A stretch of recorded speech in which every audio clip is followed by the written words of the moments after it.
Oke. Assalamualaikum warahmatullahi wabarakatuh. Selamat sore teman-teman dan selamat sore juga kepada Ibu Wulan selaku dosen mata kuliah Hukum Keluarga dan Perkawinan. Perkenalkan, saya sebagai moderator dari kelompok 3 yang akan mempresentasikan mengenai harta benda perkawinan dalam analisis putusan 96 garis miring PDT titik G garis miring 2019 garis miring PA titik Depok. Kelompok 3 sendiri terdiri dari saya, Aulia Safira Putri, yang kedua ada Ira Indria Rahmawati, yang ketiga ada Ramira Altafah, yang keempat ada Alvita Hartanti Putri, yang kelima ada Misal Priscilia, yang keenam ada Nisrina Aulia, yang ketujuh ada Fasya Revalina Kaila Nasution, dan keenam ada Alifka Aulia Putri. Baik, untuk slide selanjutnya. Materi pertama yang akan dijelaskan adalah mengenai latar belakang atau kronologi. Materi ini akan dibawakan oleh Saudara Ramira Altafah. Selaku Saudara Ramira, saya persilahkan. Ya, baik. Terima kasih Saudara Aul atas kesempatannya. Ya, di sini saya akan menjelaskan mengenai latar belakang atau kronologi. Pada awalnya, penggugat dan tergugat merupakan suami istri yang melangsungkan pernikahan pada 3 Maret 2001 dan dicatatkan di Kantor Urusan Agama Kecamatan Menteng, Kota Jakarta Pusat. Kemudian, pada 21 Februari 2007, penggugat dan tergugat memutuskan untuk bercerai di Pengadilan Agama Depok. Selama masa perkawinan, penggugat dan tergugat tidak dikaruniai keturunan. Akibat dari perceraian tersebut, harta bersama penggugat dan tergugat diantaranya 1 unit sepeda motor Suzuki, 1 bidang tanah beserta bangunannya seluas 135 meter persegi yang terletak di Kota Depok, Pancoran Mas, Jawa Barat, dan 1 unit mobil Daihatsu. Atas harta bersama tersebut, kemudian pada tanggal 5 Februari 2007, penggugat dan tergugat sepakat untuk membuat perjanjian pembagian harta bersama. Akibatnya, pada tanggal 29 November 2008, mereka membuat perjanjian pembagian harta bersama di hadapan notaris Nurholis Adam SMH. Dalam perjanjian tersebut disepakati bahwa penggugat memperoleh hak atas tanah beserta bangunannya dan 1 unit motor tersebut, sedangkan tergugat memperoleh hak atas 1 unit mobil Daihatsu. Pada perjanjian ini juga disebutkan bahwa tergugat diperintahkan untuk memberikan seluruhnya hak yang seharusnya diperoleh penggugat. Apabila perjanjian tersebut dilanggar, penggugat berhak memberikan teguran, peringatan maupun peringatan kepada tergugat. Kemudian pada 4 Juni 2017, penggugat dan tergugat melakukan serah terima STNK dan PPKB 1 unit mobil tersebut. Setelah perjanjian pembagian harta bersama tersebut selesai dibuat dan melakukan serah terima STNK serta BPKM 1 unit mobil, maka timbul hak dan kewajiban yang diperoleh penggugat dan tergugat. Namun diketahui bahwa tergugat tidak kunjung menyerahkan hak penggugat berupa tanah beserta bangunannya dan 1 unit motor. Hal ini menunjukkan bahwa tergugat telah melakukan prestasi yang mana lalai dalam kewajibannya. Penggugat telah berupaya mencari keberadaan tergugat di dalam maupun luar negeri, namun tidak kunjung membuahkan hasil. Akhirnya, pada 23 Oktober 2018, Kelurahan Pancoran Mas, Kecamatan Pancoran Mas mengeluarkan surat keterangan hilang atas nama tergugat untuk dicari keberadaannya. Sekian dari saya.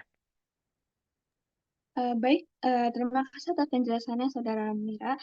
Selanjutnya adalah rumusan masalah yang akan dibacakan oleh Saudara Ira. Kepada Saudara Ira, saya persilahkan. Oke, terima kasih Saudara Moderator. Saya akan membacakan mengenai rumusan masalah. Yang ke-1, bagaimana konsep harta dalam Islam. Yang kedua, apa saja dan bagaimana penjelasan mengenai jenis-jenis harta dalam perkawinan berdasarkan sumber atau asal-usul harta. Ada 1, harta hibah dan harta warisan. 2, harta hasil usaha sendiri sebelum menikah. Harta yang diperoleh pada saat perkawinan. Harta yang diperoleh selama perkawinan selain dari hibah, khusus untuk salah seorang dari suami istri dan selain dari harta warisan. Yang ketiga, bagaimana eksistensi harta benda perkawinan. Yang keempat, bagaimana ketentuan dasar hukum pembagian harta perkawinan. Yang kelima, bagaimana syarat-syarat pembagian harta perkawinan. Yang keenam, bagaimana ketentuan pembagian harta perkawinan atau harta bersama menurut Undang-Undang Nomor 1 Tahun 1974 dan kompilasi hukum Islam. Sekian saya serahkan kepada moderator.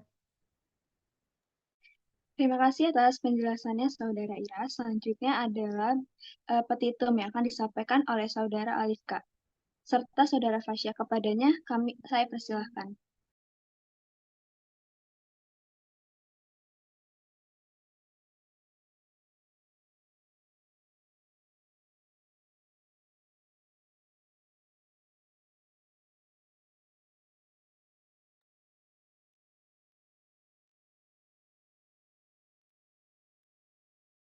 Terima kasih atas penjelasannya Saudara Ira. Selanjutnya adalah petitum yang akan disampaikan oleh Saudara Alifka dan Saudara Fasya. Kepadanya saya persilahkan.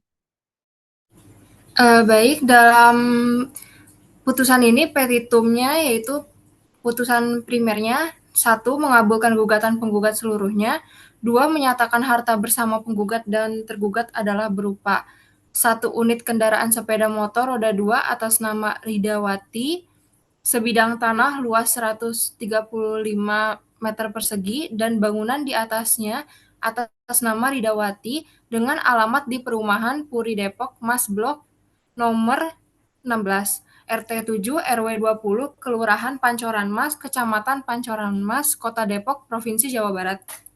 Dan 1 unit kendaraan mobil roda 4 atas nama M. Riza Satria Daulay.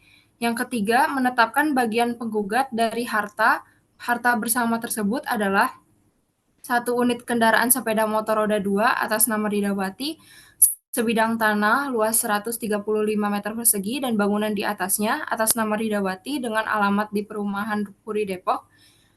Dan yang keempat, menetapkan bagian tergugat dari harta bersama tersebut adalah 1 unit kendaraan mobil roda 4 atas nama M. Riza Satria Daulay.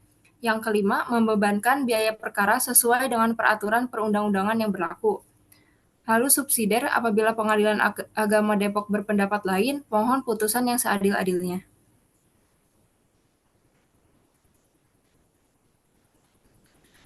Pertimbangan hukum hakim. Dalam pertimbangan hukum hakim, penggugat dan tergugat adalah pasangan suami istri, namun berdasarkan putusan Pengadilan Agama Depok nomor 0097 garis miring Perdata G garis miring 2007 garis miring PA Depok, keduanya telah bercerai. Maka berdasarkan pada pasal 49 ayat 1 huruf A Undang-Undang Nomor 7 Tahun 1989 yang telah diubah dan ditambah dengan Undang-Undang Nomor 3 Tahun 2006 Junto Undang-Undang Nomor 5 Tahun 2009, penggugat dan tergugat mempunyai kualitas sebagai pihak-pihak yang bersangkutan dalam perkara ini. Menimbang atas gugatan penggugat bahwa tergugat tidak pernah hadir di persidangan dan tidak mengutus wakil atau kuasanya meskipun telah dipanggil secara resmi dan patut. Maka berdasarkan pasal 125 ayat 1 HIR, pemeriksaan dapat dilanjutkan tanpa hadirnya tergugat dan diputus dengan first take. Menimbang bahwa gugatan penggugat pada dasarnya adalah menuntut harta benda selama perkawinan antara penggugat dan tergugat adalah sebagai harta bersama antara penggugat dengan tergugat. Menimbang bahwa berdasarkan bukti yang diajukan penggugat berupa fotokopi kutipan akta cerai dan fotokopi salinan putusan dari Pengadilan Agama Depok atas nama penggugat dan tergugat dan juga bukti serah terima surat kendaraan roda 4 dan sertifikat hak milik yang merupakan akta otentik serta sudah dicocokkan dengan aslinya. Terbukti bahwa antara penggugat dan tergugat pernah terikat oleh perkawinan yang sah, namun telah bercerai sejak tanggal 21 Februari 2007 dan selama perkawinan telah diperoleh harta benda. Bahwa berdasarkan bukti surat berupa P7 dan P8 diperkuat dengan keterangan 2 orang saksi merupakan tetangga penggugat yang telah memberikan keterangan di bawah sumpah bahwa selama penggugat dan tergugat berumah tangga telah membeli sebidang tanah dan 1 unit rumah serta 1 unit kendaraan roda 2 dan kendaraan roda 4 sehingga majelis hakim berkeyakinan bahwa dalil gugatan penggugat telah terbukti. Baik, pertimbangan hukum hakim selanjutnya. Majelis Hakim berdasarkan pertimbangan sepakat untuk mengabulkan gugatan penggugat petitum angka 2.1, 2.2, dan 2.3. dengan menetapkan harta tersebut adalah harta bersama antara penggugat dengan tergugat dan masing-masing memperoleh separuh bagian. Penggugat dalam surat gugatannya petitum angka 3 dan 4 mohon agar menetapkan bagian penggugat dan menetapkan bagian tergugat bahwa sebagaimana bukti penggugat dan tergugat telah terjadi perjanjian kesepakatan pembagian harta bersama yang ditandatangani pada tanggal 5 Februari 2007 di hadapan notaris yang membuktikan bahwa antara penggugat dan tergugat telah mendapatkan bagian masing-masing dari harta bersama. Majelis Hakim menilai objek harta yang disengketakan sebagaimana telah dipertimbangkan di atas merupakan harta bersama antara penggugat dan tergugat. Maka sesuai dengan ketentuan pasal 1 huruf F KHI bahwa oleh karena harta benda yang telah ditetapkan sebagai harta bersama dan telah diperiksa keberadaannya, maka antara penggugat dan tergugat harus diperintahkan untuk memberikan bagian masing-masing penggugat dan tergugat sesuai kesepakatan perjanjian pembagian harta bersama. Saya kembalikan ke moderator. Baik, terima kasih atas pemaparannya Saudara Fasya dengan Saudara Alifka. Lalu dilanjutkan dengan amar putusan yang akan kembali disampaikan oleh Saudara Alifka. Kepada Saudara Alifka, saya persilahkan. Amar putusan dalam putusan ini yang pertama menyatakan tergugat yang telah dipanggil secara resmi dan patut untuk menghadap persidangan tidak hadir. Yang kedua, mengabulkan gugatan penggugat dengan first take. Yang ketiga, menetapkan harta benda berupa sebidang tanah dan bangunan seluas 135 meter persegi atas nama pemegang hak Ridawati yang terletak di Perumahan Puri Pancoran Mas Blok N nomor 16 RT 7 RW 20 Kelurahan Pancoran Mas Kecamatan Pancoran Mas Kota Depok dengan batas-batas sebagai berikut. Timur berbatasan dengan Jalan Boulevard, barat berbatasan dengan Rumah Ibu Dian nomor 25, utara berbatasan dengan Rumah Bapak Koko atau Ibu Linda nomor 15, selatan berbatasan dengan Rumah Ibu Dian nomor 18. Lalu 1 unit kendaraan roda 2 nomor polisi B6493 UZI atas nama Ridawati dan 1 unit kendaraan roda 4 nomor polisi B8798 TM atas nama M. Riza Satria Daulay adalah sebagai harta bersama antara penggugat dengan tergugat. Yang nomor keempat, menghukum penggugat dan tergugat untuk mentaati dan melaksanakan surat kesepakatan perjanjian pembagian harta bersama yang ditandatangani penggugat dan tergugat pada tanggal 5 Februari 2007 di hadapan Notaris Holis Adam SH MH, membebankan kepada penggugat untuk membayar biaya perkara ini sejumlah Rp1.661.000. Sekian, saya kembalikan kepada moderator. Terima kasih atas pemaparannya kembali, Saudara Arifka. Selanjutnya adalah analisis konsep harta dalam Islam yang akan disampaikan oleh saya sendiri. Harta dalam konsep Islam mempunyai makna yang berbeda dibandingkan dengan konsep harta menurut perspektif sivil. Dalam kompilasi hukum Islam, pasal 2, harta atau amwal adalah benda yang dapat dimiliki, dikuasai, diusahakan, dan dialihkan, baik benda berwujud maupun tidak berwujud. Baik benda yang terdaftar maupun yang tidak terdaftar, baik benda yang bergerak maupun yang tidak bergerak, dan hak yang mempunyai nilai ekonomis. Adanya ikatan perkawinan yang lahir menghadirkan beberapa konsekuensi, di antaranya adalah persoalan mengenai harta benda. Kepemilikan harta baik dari suami maupun istri dapat melebur menjadi satu atau dinamakan harta bersama. Namun dalam literatur hukum Islam tidak dikenal mengenai harta bersama atau gunogini. Nas yang umum ditemukan berbicara mengenai persoalan tanggung jawab suami dalam memberi nafkah seperti dalam Al-Baqarah ayat 233 dan persoalan pemberian mahar dalam surat An-Nisa ayat 20 dan Al-Baqarah ayat 237. Mengenai jenis-jenis harta benda perkawinan ada 4. Yang pertama, ada harta hibah dan harta warisan. Yang kedua, harta hasil usaha sendiri sebelum menikah. Yang ketiga, harta yang diperoleh pada saat perkawinan. Dan yang keempat adalah harta yang diperoleh selama perkawinan selain hibah khusus untuk salah seorang dari suami istri yang selain harta warisan. Baik, pemaparan selanjutnya bisa dilanjutkan oleh Saudara Alvita. Kepada Saudara Alvita, saya persilahkan. Harta benda perkawinan. Sejak berlakunya Undang-Undang Perkawinan di Indonesia, diketahui ada dua jenis harta benda dalam perkawinan, sesuai Pasal 35 ayat 1 dan 2 Undang-Undang Perkawinan. Baik, mengenai materi harta benda perkawinan akan disampaikan oleh Saudara Alvita. Pada Saudara Alvita, saya persilahkan. Harta benda perkawinan. Sejak berlakunya Undang-Undang Perkawinan di Indonesia, diketahui ada dua jenis harta benda dalam perkawinan. Sesuai Pasal 35 ayat 1 dan 2 Undang-Undang Perkawinan, dua jenis harta benda yang dimaksud adalah harta bersama dan harta bawaan. Harta bawaan yaitu harta yang diperoleh masing-masing suami atau istri, baik yang diperoleh sebagai hadiah maupun warisan. Harta bersama adalah harta yang diperoleh sepanjang perkawinan bersama sejak perkawinan dilangsungkan hingga perkawinan berakhir atau putusnya perkawinan akibat perceraian, kemudian maupun putusan pengadilan. Harta bersama meliputi pertama harta yang diperoleh sepanjang perkawinan berlangsung, kedua properti yang diperoleh sebagai hadiah atau warisan bila tidak ditentukan seperti itu. Tiga, utang-utang yang timbul selama perkawinan berlangsung kecuali yang merupakan harta pribadi masing-masing suami istri. Dikaitkan dalam putusan nomor 1598 garing data G garing 2019 garing PA Depok.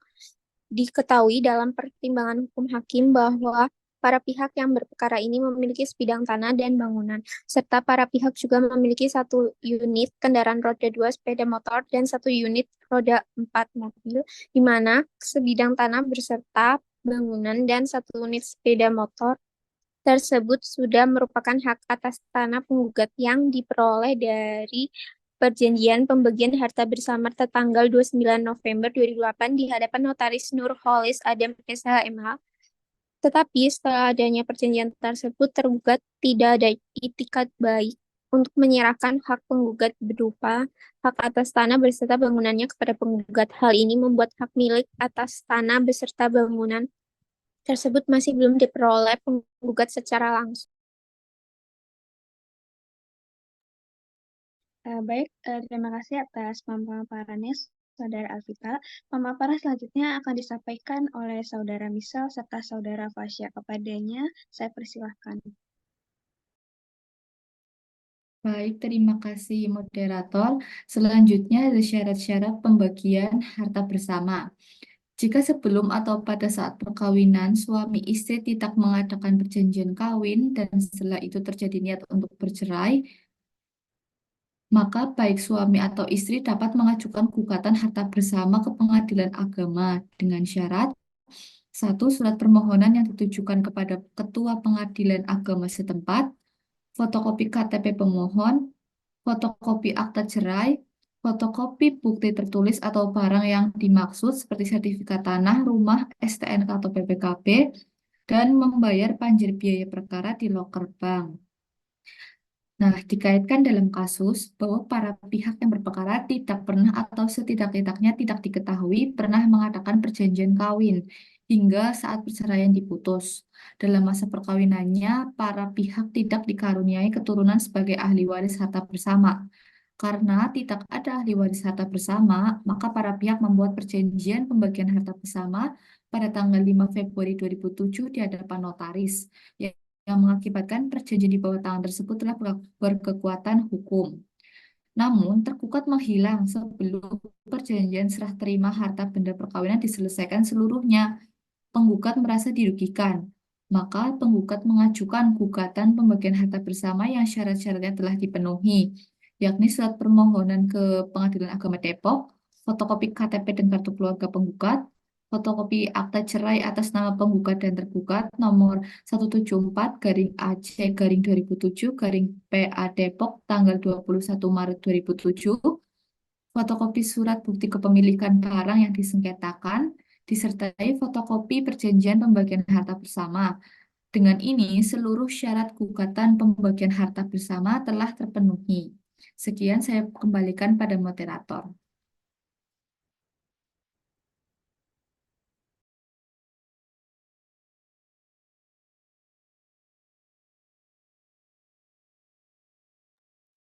Baik, materi selanjutnya mengenai pembagian harta benda perkawinan atau harta bersama menurut Undang-Undang Nomor 1 Tahun 1974 dan kompilasi hukum Islam.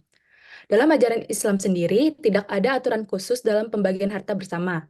Pada umumnya, pembagian harta ini didasari pada kesepakatan antara suami dan istri saja. Dalam Al-Quran disebut dengan istilah as-sulhu, yaitu perjanjian untuk melakukan perdamaian atau kedua belah pihak suami istri setelah mereka berselisih. Dalam kompilasi hukum Islam, pasal 1 huruf F menyebutkan harta kekayaan dalam perkawinan atau syirka adalah harta yang diperoleh baik sendiri-sendiri atau bersama-sama suami istri selama dalam ikatan perkawinan berlangsung, dan selanjutnya disebut harta bersama tanpa mempersoalkan terdaftar atas nama siapapun. Dalam Undang-Undang Perkawinan pasal 35 ayat 1 juga disebutkan, harta benda yang diperoleh selama perkawinan menjadi harta bersama. Pasal 128 KUH Perdata yang berbunyi, setelah bubarnya persatuan, maka harta benda kesatuan dibagi dua antara suami dan istri, atau antara para ahli waris mereka masing-masing dengan tak memperdulikan soal dari pihak yang manakah barang-barang itu diperolehnya. Dilihat bahwa ada perbedaan pengaturan harta bersama pada hukum Islam dan Undang-Undang Perkawinan maupun KUH Perdata, yaitu hukum Islam tidak ada penyatuan harta, sedangkan pada Undang-Undang Perkawinan dan KUH Perdata harta bersama itu menyatu, walaupun pada pasal 35 Undang-Undang Perkawinan juga dijelaskan bahwa tidak menutup kemungkinan ada harta bawaan atau harta warisan masing-masing pihak. Baik, saya kembalikan kepada moderator.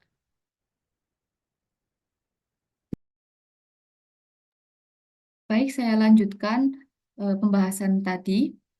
Selanjutnya pembagian harta berdasarkan pasal 96 dan 97 KHI, yaitu suami istri masing-masing memperoleh 1/2 hanya sesuai dengan rasa keadilan bila suami istri sama-sama melakukan kontribusi dalam kelangsungan hidup keluarga. Ketentuan pembagian harta tersebut diabaikan dalam perkara ini, bahwa dalam duduk perkara telah diketahui terjadi perjanjian pembagian harta bersama antara penggugat dan tergugat. Hal ini merupakan interpretasi dari al-sulhu. Perjanjian ini juga diakui oleh majelis hakim. Termuat dalam pertimbangan hukum hakim bahwa antara penggugat dan tergugat diperintahkan untuk memberikan bagian masing-masing penggugat dan tergugat sesuai kesepakatan perjanjian pembagian harta bersama yang ditandatangani di hadapan notaris tanggal 5 Februari 2007. Majelis hakim memutus gugatan pembagian harta bersama ini menyesuaikan dengan perjanjian pembagian harta bersama yang telah diadakan, dikarenakan tidak adanya perlawanan dari pihak tergugat dan diputus secara first take. Sekian saya kembalikan pada moderator. Baik, terima kasih atas pemaparannya Saudara Misal serta Saudara Fasya. Lalu pemaparan selanjutnya adalah bagian kesimpulan yang akan disampaikan oleh Saudara Nisrina. Kepada Saudara Nisrina, saya persilahkan. Baik, terima kasih Saudara Moderator. Selanjutnya yaitu kesimpulan. Harta bersama lahir karena adanya suatu ikatan dalam perkawinan. Apabila perkawinan tersebut putus atau berakhir dari akibat perceraian, kematian maupun putusan pengadilan, otomatis memberikan konsekuensi terpisahnya harta bersama. Putusan nomor 1596-PDT-G/2019 Depok dimenangkan oleh penggugat dan diputus secara first take oleh majelis hakim. Adapun pertimbangan hakim dalam memutus perkara yakni yang pertama, gugatan yang diajukan penggugat tidak adanya kecacatan formil maupun material. Keduanya telah sah bercerai sesuai putusan Pengadilan Agama Depok nomor 0097/PDT.G/2007/PA Depok. Yang ketiga, tidak terlaksananya perjanjian kesepakatan pembagian harta bersama oleh tergugat yang telah ditandatangani di hadapan notaris Kholis Adam SHMA. Yang keempat, tergugat yang telah dipanggil dengan patut, tetapi ia dan kuasanya tidak juga datang menghadap ke pengadilan maupun memberikan eksepsi, maka dianggap mengakui dalil gugatan yang diajukan. Oleh karena itu, putusan majelis hakim dalam putusan nomor 1596/PDT/2009/PA Depok dengan didasari hukum ketentuan terkait telah tepat penerapannya. Saya kembalikan kepada moderator. Baiklah, selesai sudah sesi pemaparan hasil kerja kelompok kami mengenai analisis putusan. Karena pemaparan dalam sesi online, maka tidak ada sesi tanya jawab. Saya selaku moderator meminta maaf apabila terdapat kesalahan yang diucapkan baik oleh saya sendiri maupun rekan-rekan kelompok kami. Wabillahi taufiq wal hidayah. Wassalamualaikum warahmatullahi wabarakatuh. Assalamualaikum warahmatullahi Waalaikumsalam. wabarakatuh.